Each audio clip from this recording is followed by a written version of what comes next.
Yang paling parah pakai air got. Air got asli. Asli Itu kan pakai dekat air sama got ya? Iya, tinggal Dekat sama Ciduk kan, got. air Tinggal gotnya Ciduk masih doang. banyak. Dan itu pakai siram bunga itu beliau punya tanaman bunga Iya, depannya. iya. Pakai siram semua Masya disiram semua. Allah, luar Mau tidak mau biasa. harus mandi. Iya mandi loh, ke air got loh. Iya. Setelah kita selesai sekolah gitu kita telusuri, kita orangnya seperti biasalah.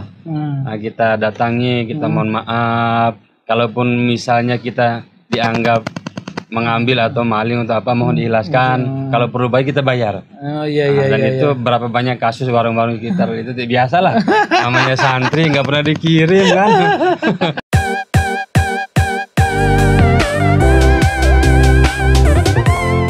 Oke, bismillahirrahmanirrahim. Assalamualaikum warahmatullahi wabarakatuh. Waalaikumsalam warahmatullahi wabarakatuh. Selamat malam teman-teman semuanya, dimanapun teman-teman berada. Mudah-mudahan semoga tetap dalam lindungan Allah Subhanahu Wa Taala, dijaga kesehatannya oleh Allah Subhanahu Wa Taala. Apalagi di masa-masa pandemi ini, kita harus tetap jaga kesehatan. Mudah-mudahan kita selalu diberikan nikmat oleh Allah Subhanahu Wa Taala sampai masa pandemi ini selesai. Amin ya rabbal alamin. Oke, di tongkrongan kita kali ini alhamdulillah telah hadir sosok yang kemarin kita sebut-sebut gitu ya. Seorang guru dari sahabat saya kemarin, yaitu Ustadz Subhan, yang mana beliau ini adalah guru kami di pondok pesantren dulu, dan gurunya Ustadz Subhan, guru terkaporit. Seperti janji saya kemarin, teman-teman semuanya, saya akan menghadirkan beliau. Cuman kurangnya satu lagi, Ustadz Abdul Hakim, beliau lagi ada di luar. Saya perkenalkan dulu sedikit sekali biografi beliau. Beliau ini berasal dari NTB, Nusa Tenggara Barat.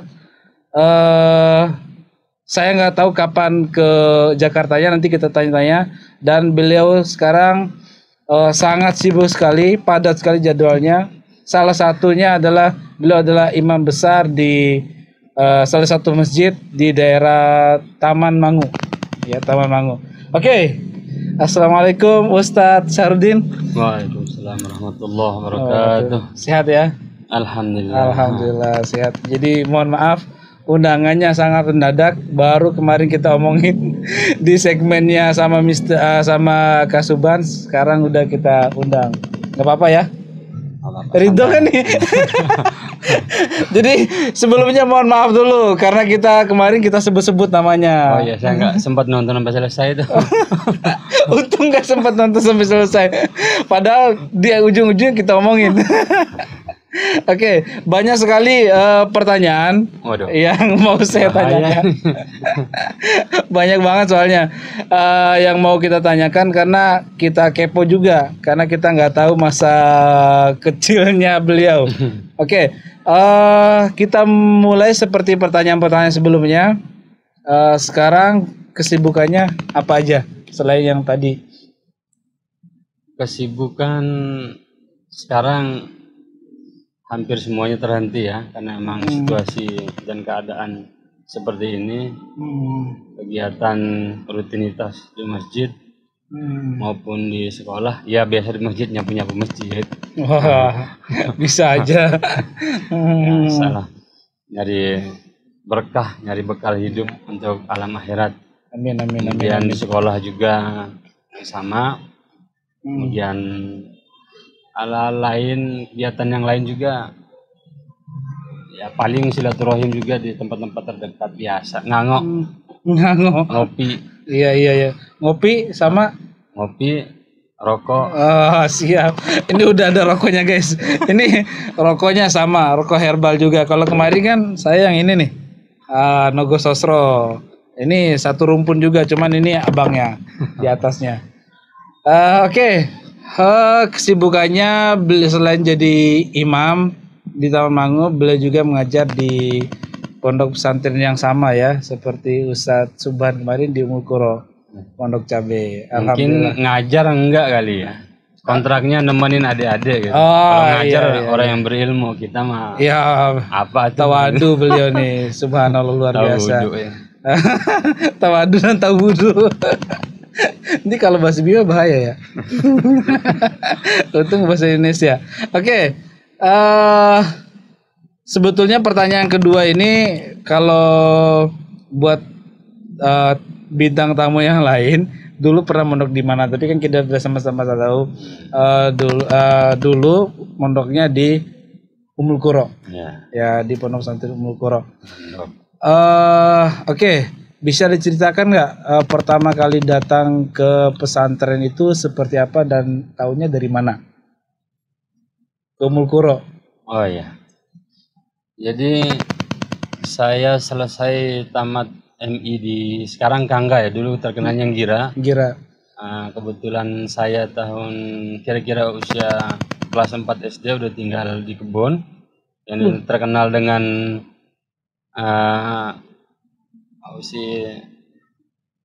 Kembudi. Doro Kembudi. Doro Kembudi. Di situ saya dari kelas 4 sudah mulai netap di situ. Nah, setelah tamat kira-kira tahun 96 ya, tidak 96. salah. Kemudian oleh orang tua suruh ikut ke Jakarta dengan Pamanda Ikdam waktu itu. Yang sekolah itu 2, abang saya Marwan itu saat itu naik kelas 2. Saya kebetulan kelas 7 lah kalau sekarang. Mau masuk SMP atau MTS. Kelas 1 SMP ya, MTS. Ya, sampai di Jati Bening malam, kemudian pagi, sorenya kita ke sekitaran daerah orang tua kita atau rumah guru kita Haji Geno. Beliau juga masyhur di kalangan orang perantau dan orang kampung Bima. Nah, di situ saya berdua dengan abang saya Marwan, karena tujuan waktu itu kita mau dibawa ke Majalengka. Oh, Majalengka pesantren apa tuh? Pesantren atau? Pesantren. Pesantren juga. Kurang tahu nama pesantrennya, yang jelas kita mau dibawa ke sana. Majalengka. Kita ditanya-tanya, kemudian kakak saya, abang saya Marwan, oh ini aja nih, ini bawa, ini masih kecil. Nah, itu seketika itu saya ya nangis seketika itu ya, karena harus pisah. Ya harus pisah dengan abang saya kan. Iya. Lagi juga kita merantau di kota benar. besar. Kemana? Kemudian diantar balik. Diantar balik ke paman. ke Paman Ikdam. Iya. Dan tiba-tiba malam itu ada 2 orang yang kekar besar tinggi. Preman. Satu yang sosok atau pembawaannya seperti preman. Iya. Iya, gondrong, gede tinggi, kemudian itu saya disuruh jemput Sarudin. Siapa? Bang Mutar bilang gitu. Saya juga nggak tahu siapa itu. Dan malam itu juga saya dibawa dengan taksi ke Al Azhar, Kebayoran Baru. Al Azhar, Kebayoran saya Baru. pernah ketemu Paman Muhtar ini waktu beliau pulang kampung. Sekali saya ketemu. Beliau masih kurus dulunya, sekarang beliau sudah Ustadz Muhtar Ibnu ya? Ya, Ustadz Muhtar Ibnu, imam besar. Jadi beliau imam besar Al Azhar sekarang. Ya. Oke. Berarti saya kira ke Udin itu satu angkatan sama ke Hakim datangnya bareng, sama ke Adin juga. Kirain satu angkatan kemudian datangnya bareng. Apa duluan ke Udin? Ke Udin duluan justru mereka yang kloter terbanyak. 20-an orang itu. Iya. Waktu itu ya, sempat saya dengar juga. Karena setamat SD itu atau MI itu seharusnya saya pengen di Soncolela waktu itu. Iya. Angkatan di atas saya itu udah terkenal Soncolela. Oleh orang tua saya nggak tahu waktu itu. Ya sejarahnya agak panjang dan agak pahit lah. Oke. Setelah ke Al Azhar ya, Al Azhar gitu kan. Emangnya di sana ada sekolah gitu? Al Azhar itu malam malam itu kemudian habis sholat subuh, seingat saya itu dites ngaji, suruh baca Quran. Tes ngaji? Ya, oleh Paman Muhtar itu. Iya. Kemudian baca, udah kamu nanti saya ngajar di Ummul Qura setiap hari Jumat katanya pagi. Kalau saya ngajar kamu harus baca. Oh, saya iya, itu iya. saya ingat saya seperti itu. Lalu pagi Jumat itu kebetulan besoknya Jumat gitu. Pagi diantar ke Mulkuro. Langsung ke Ummul Pondok Qura. Cabe. Oke, berarti artinya ke Udin pesantren yang paling pertama diinjak itu Ummul Qura. Mulkuro. Diinjak ya, yang Iya, dimasukin diinjak maksudnya. atau numpang tidur di Mulkuro. Ya, di Ummul Qura. 96. Nah, terus jadi tuh disuruh baca yang pertama itu jadi. Setelah ngaji di Mulkuro ya, karena memang kita pada zaman itu di kampung juga istilahnya kalau orang berbicara bahasa Indonesia itu sebut dengan ai laju. Ayo laju. Nah, maka kita tidak komunikasi berbahasa Indonesia masih terbata-bata. Oh iya, saya ingat dulu pernah ada yang cerita ke Udin ini nggak bisa sama sekali bahasa Indonesia, nggak bisa sama sekali, ya nggak? Iya. Cuman biasanya makan, minum, sekolah. Makan minum sekolah tidur. Tidur ya rada-rada lah gitu. Iya. Dan memang kita yang baru datang dari NTB ke Jakarta itu susah sekali untuk beradaptasi dalam segi bahasa ya. Itu kalau kita ngomong itu pasti diketawain. Asli. Apalagi vokal E kita itu kentara. Mau ke mana? Iya. Udah kayak orang Papua juga ya. Dialektika ya. Dialeknya itu E-nya itu nggak bisa nggak bisa. Bisanya gitu ya. Oke. Pertanyaan selanjutnya. Nah, setelah belajar di pesantren, nah akhirnya kan masuk ke Ummul Qura kan itu, masuk ke Ummul Qura akhirnya sekolah, belajar dan lain sebagainya di Ummul Qura. Nah, pelajaran pertama, ingat nggak pelajaran pertama yang dipelajari di pesantren pertama kali masuk?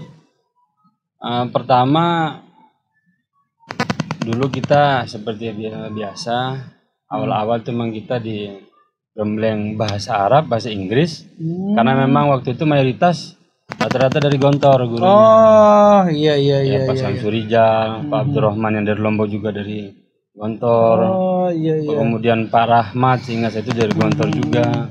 Dan rata-rata basicnya bahasanya bagus-bagus dan kitabnya memang mumpuni juga semuanya. Satu-satu kita waktu itu. Mantep, luar biasa. Bahasa Arabnya jago, bahasa Inggris jago. Gurunya ya, gurunya. Oh gurunya. Gurunya.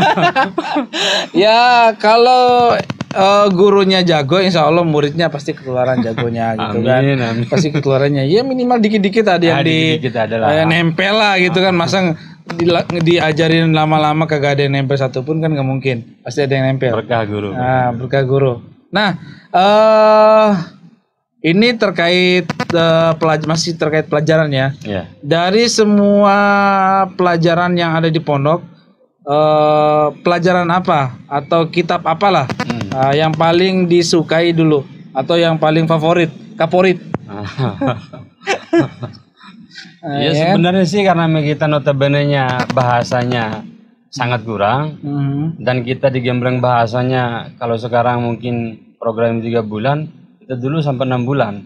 Dan dulu kita mahkamah bahasanya untuk awal itu setahun lebih itu bukan bahasa Inggris, justru tidak berbahasa daerah. Tidak berbahasa daerah, artinya menggunakan bahasa Indonesia. Bahasa Indonesia masih boleh waktu itu sekitar 6 bulan itu. Oke, jadi teman-teman semuanya, kalau anak-anak yang dari kampung itu ada razia bahasa. Kedapatan menggunakan bahasa daerah Jawa, masuk Sunda, mahkamah Lugo namanya. Masuk mahkamah Lugo, mahkamah itu tempat penghakiman. Tempat makin pokoknya ketahuan. Berarti ada mata-matanya dong. Oh ya ada. Kita bergantian dan itu mata-mata nggak boleh ketahuan ya. Dikeroyok sama temen-temen. Dulu masih sadis guys. Kalau sekarang kan udah nggak ada yang gitu. Ketahuan, mata-matiin gue lo, bawa ke pojok gebukin. Nah, itu kan. Nah, setelah mempelajari banyak hal gitu kan, ada nggak pelajaran yang tadi udah tanyain ya, pelajaran paling favorit? Yang paling favorit. Dulu saya agak favorit kalau di sekolah itu Al-Quran Hadis ya. Al-Quran Hadis karena memang gurunya enjoy dalam penyampaiannya. Kemudian dia singkat, besok hafalin surat ini. Kalau kadang ada hadis 1 ayat 1. Nah, ketika pertemuan berikutnya hanya mengulas itu aja, mengulas, dan kita senangnya saya, dan karena sudah kita punya basic hafalannya dikuatkan dengan penjelasan dari guru yang menurut saya itu enak. Kemudian ketika kita ulangan itu, kan nggak jauh namanya Quran hadis itu, jadi ayat surat apa, ayat berapa, kemudian potongan ayat, apa arti potongan ayat, terjemahkan ayat, dan karena kita sudah punya hafalan, dan kita gampang akan hadis. Dulu guru Kurdisnya siapa? Guru Kurdis waktu saya Bukan Pak Arif. Bapak Kamaludin namanya. Bapak Kamaludin. Walaupun saya nggak kenal. Oh, saya nggak kenal. Iya, seangkatan dengan Pak Arif. Kalau dulu Pak Arif fikih. Pak Arif fikih ya. Ya, kalau dulu masih saya dapat Pak Arif Furqon, dulu ahli banget usul fikih, dan ya saudara-saudara usul fikih lah. Oke. Selanjutnya, ada nggak guru yang paling favorit atau guru yang paling killer dah pada saat ngajar? Pasti ada dong. Yang begitu-begitu tuh ada aja yang suka galak gitu kan. Ya galaknya untuk mengajar, mendidik gitu. lah, Untuk mendidik. Ya, pada zaman itu memang kita zamannya memang zaman masih bukan kekerasan ya. Pola didiknya, pola mendidiknya keras. Memang masih seperti kita di kampung pakai garis yang keras itu atau rotan itu kan. Kita masuk Mahkamah Lugo tuh kadang langsung pakai gambar pakai tangan atau pakai kayu gitu kan. Udah biasa lah. Dan ketika ngajar pun pada santri terhadap guru itu yang saya rasakan sih takzimnya luar biasa. Takzim luar biasa. Kalau guru yang sangat terkesan untuk saya yang pertama itu Ustaz Samsul Rijal Aceh, karena saya itu belajar bicara. Beliau itu luar biasa, walaupun keras dalam didikan bahasa atau didikan yang lain, beliau sangat kasih sayangnya luar biasa. Alumni Gontor ya? Bukan. Alumni Gontor beliau. Kalau nggak salah pernah kesini juga ya? Iya, yang kita jemput di sini kemarin, jenguk anaknya di Gontor. Luar biasa. Walaupun saya belum pernah diajarkan sama beliau, tapi tetap guru saya juga karena ilmunya turun sampai ke saya juga. Nyambung. Luar biasa, nyambung. Salam untuk Ustadz Samsul Rizal yang ada di Aceh. Mudah-mudahan sehat, keluarganya diberikan kesehatan oleh Allah Subhanahu Wa Taala. Iya, satu lagi guru saya yang selalu waktu saya masih sekolah juga sering kalau beliau imam saya diajak, kadang untuk ajan apa, Ustadz Eman Sulaiman. Oh, Ustadz Eman Sulaiman. Tahu. Kalau nggak salah beliau udah jadi kepala sekolah di daerah Pondok Petir. Pondok Petir. Saya pernah ketemu sekali. Dan dulu kayaknya Az-Zahra. Iya, Az-Zahra, betul sekali. Saya pernah ngantarin brosur ke beliau dan ketemu dengan beliau. Alhamdulillah masih sehat, masih bugar sekali Ustadz Eman. Oke. Selama di pesantren ada nggak pengalaman unik atau pengalaman yang menarik deh yang masih sangat diingat sampai sekarang? Pengalaman yang unik ya, kita dari daerah ada angkatan pertama atau angkatan kedua. Kalau dulu saya masih MTS kelas 1, mereka sudah kelas 2 aliyah. Nah itu Kak Anam, Kak Fuad, itu kalau dulu masih tanah kosong, kita numpang di sekolah, situ ada kecapi, ada kebun singkong, singkong mentah itu yang diajarkan untuk Kak Anam, Kak Fuad, singkong mentah. Itu dulu istilahnya lebak hijau. Lebak hijau atau gang Lombok. Lebak hijau gang Lombok itu berarti sekolahnya masih di HI apa gimana? Masih di HI kita masih numpang. Di HI. Sampai saya kelas 2 aliyah, naik kelas 3. Jadi dulu, teman-teman semuanya. Jadi dulu Ummul Qura itu belum satu tempat, tapi masih numpang ke tempat orang. Itu hitungannya numpang apa gimana sih? Kita numpang ya. Numpang, kita siang. HI itu Harapan Ibu dulu itu sekolah favorit dan terbanyak muridnya. Jadi cabang dari yang Pondok Pinang itu kalau tidak salah. Iya. Jadi memang lumayan jauh sih jaraknya. Lumayan jauh jaraknya. Ada kali 3 kilo ya? Ada nggak sih? 2 kiloan? 2 kiloan. 2 kiloan ya. Nah, dan uniknya, saya masih ingat dulu, masih lihat bentuk fisiknya itu sekolah. Ya. Di sampingnya itu ada kebun kecapi luas banget asli, luas banget. Dan itu tempat untuk. kita nongkrong, kecapi, kedondong orang. Tapi itu kecapi ada yang punya nggak sih? Ada sebenarnya. Oh, ada yang punya. Ada sebenarnya. Setelah kita selesai sekolah gitu, kita telusuri, kita orangnya seperti biasalah. Nah, kita datangi, kita mohon maaf. Kalaupun misalnya kita dianggap mengambil atau maling untuk apa, mohon diikhlaskan. Kalau perlu bayar, kita bayar. Oh iya iya. Dan iya, itu berapa banyak kasus warung-warung sekitar itu biasa lah. Namanya santri nggak pernah dikirim kan. Zaman dulu nungguin pos masuk pondok, nggak ada jatah kita. Sedih. Iya, itu selama bertahun-tahun di pondok nggak pernah dikirimin. Saya dikirim kelas 3 MTS dari kelas 1 untuk ujian. Untuk ujian aja. 25.000 guys. Jadi selama 3 tahun. Tahun 99 saya dikirim. Selama 3 tahun baru dikirim sekali, itu pun 25.000. Tapi dulu kan 25.000 kan lumayan besar ya. Lumayan besar. Dulu. Tapi kan kita punya orang tua angkat, seluruh yang dari NTB, khususnya dari Bima itu Paman Muhtar Ibnu itulah yang hampir tiap Jumat kita olahraga pagi, main bola, setelah olahraga kita traktir semua nasi uduk. Baru itu ngaji Al-Quran.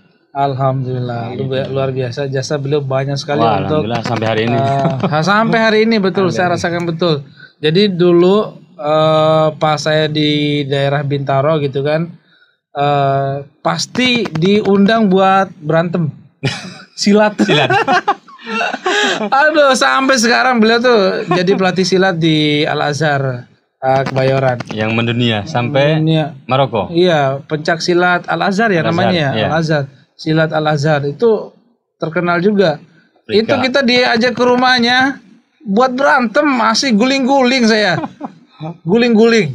Nah, setelah itu biasa kasih makan. Enak. Dikasih uang juga. Itu enaknya. Itu kita yang kita harapkan sebenarnya ujungnya itu. Yang pertama-tamanya enggak. Yang pertamanya sakit. Sakit banget asli. Tapi emang kalau mau makan enak ya harus usaha dulu ya. Digebukin. Luar biasa beliau. Nah, pertanyaan selanjutnya. Pernah nggak disiram air comberan gara-gara nggak sholat? Wah, hampir sering kayaknya. Kalau hampir kita hampir sering. Masih awal-awal itu. Masih awal sanawiyah, kelas 1 aliyah masih agak. Karena dulu itu zaman kita yang bangun tahajud langsung Abi. Jadi Abi itu kadang iseng, kadang kalau dia lagi mungkin ini ada pakai kelereng dilemparin tak. Iya, pakai kelereng. Nah, dilemparin gitu aja nggak sengaja kena orangnya, nggak kena santri. Iya. Anak kita kan 3 petak kontrakan dulu, yang paling ujung beliau, yang tengah itu perempuan, kita yang ujung dekat got itu yang laki-laki. Kadang pakai pasir gitu. Ditaburin pasir, serut gitu, lempar. Yang paling parah pakai air got. Air got asli. Itu kan dekat sama got ya? Iya. Tinggal ciduk doang. Banyak. Dan itu pakai siram bunga itu, beliau punya tanaman bunga. Iya. Pakai siram. Masya Allah, luar biasa. Mau harus mandi. Iya mandi loh, ke air got loh. Kalau air kopi mah ya ngopi-ngopi dulu. Oh iya. Ini kayak ini ini, tapi baunya beda. Ini boleh dibakar ini, silakan. Bebas kalau di sini. Sambil ngopi. Jadi santri itu memang ada pondok yang kalau ngaji kitab tuh harus ngerokok. Kalau nggak ngerokok nggak jalan otaknya. Ada yang sampai begitu loh. Saya punya teman tuh begitu. Santri mana? Rata-rata salaf. Daerah Jawa Timur itu pasti begitu. Jadi biar nggak ngeheng otaknya boleh sambil ngerokok. Cuman bahaya juga nanti. Nggak apa-apa, santai aja kalau di sini. Nama juga nongkrong kan harus ada rokoknya ya. Oke. Pertanyaan selanjutnya. Jadi pernah disiram air comberan ya? Pernah disiram air comberan. Oke, pernah nggak dibotakin? Botak depan sering. Botak depan? Botak ya berapa kali guntingan gitu. Sampai nggak tumbuhnya lama. Terus dibotak sebelah. Itu botak siapa? Kalau kita dulu langsung sama Abi. Langsung Abi. Abi itu makanya kita ujuk-ujuk apa ya, tiba-tiba gitu. Udah ada depan kita. Kadang langsung belakang serot. Pakai celana nggak boleh, ya kan? Pakai celana nggak boleh, Dulu celana nggak boleh. panjang. Celana panjang nggak boleh. Kenapa nggak boleh? Harus pakai sarung. Harus pakai sarung. Wah, Kalau pakai celana digunting. ketat banget guys. Jadi dulu Abi itu punya peraturan santri nggak boleh pakai celana. Laki-laki loh, itu celana panjang guys. Kalau celana pendek ya udah aurat kan, celana pendek jelas nggak Perempuan boleh. dulu pakai mukena. Yang pakai kerudung sama dihukum juga. Dihukum juga pakai kerudung Dulu pakai nggak boleh. mukena. Harus pakai mukena. Oh, luar biasa.